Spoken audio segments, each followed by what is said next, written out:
The Duke of Sussex is bringing a claim against the Home Office over a decision not to allow him to pay for police protection while in Britain.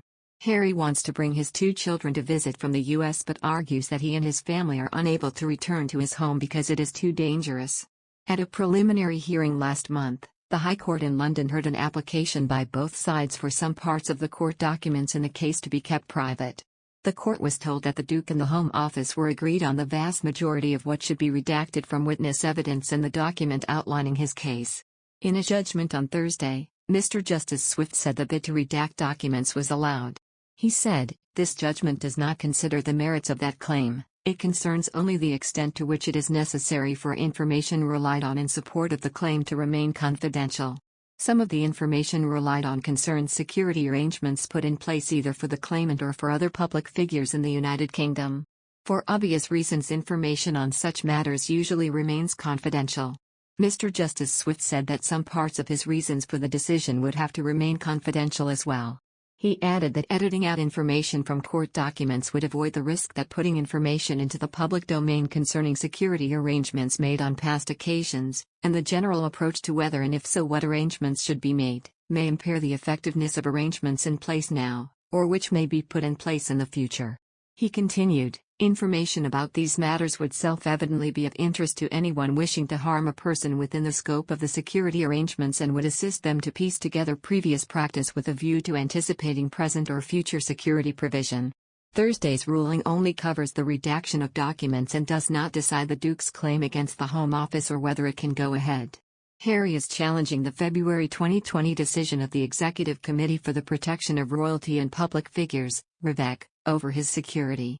The Duke argues that his private protection team in the US does not have adequate jurisdiction abroad or access to UK intelligence information which is needed to keep his family safe. The Sussexes lost their taxpayer-funded police protection after quitting as senior working royals in early 2020. Robert Palmer QC, for the Home Office, previously told the court the Duke's offer of private funding was irrelevant.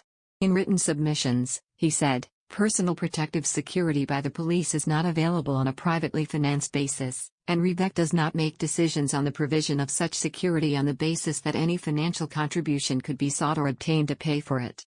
Harry and Meghan now live in California with their children Archie and Lilibet. The Duke has returned to Britain twice since Megxit for Prince Philip's funeral last April and the unveiling of a Princess Diana statue at Kensington Palace on July 1. The day before the statue unveiling, he attended an event for the Well Child charity in Kew Gardens, West London. It is understood the Duke's car was chased by photographers as he left. Harry's bid for a review of the Home Office decision was filed in September. Earlier this month, it was confirmed that the 37-year-old would not return to Britain for Prince Philip's memorial service. A spokesperson for Harry said he would not join other members of the royal family at the event at Westminster Abbey on March 29.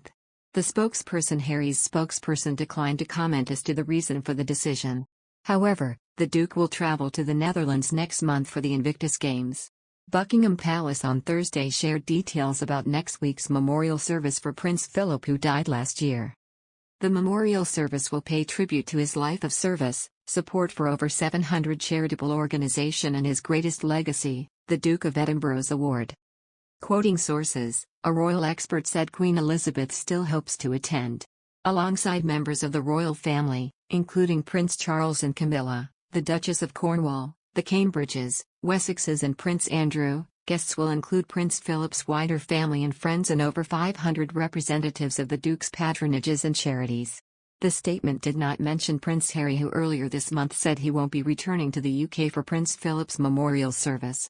Prince Andrew was recently stripped of his military titles and royal patronages over sexual assault allegations.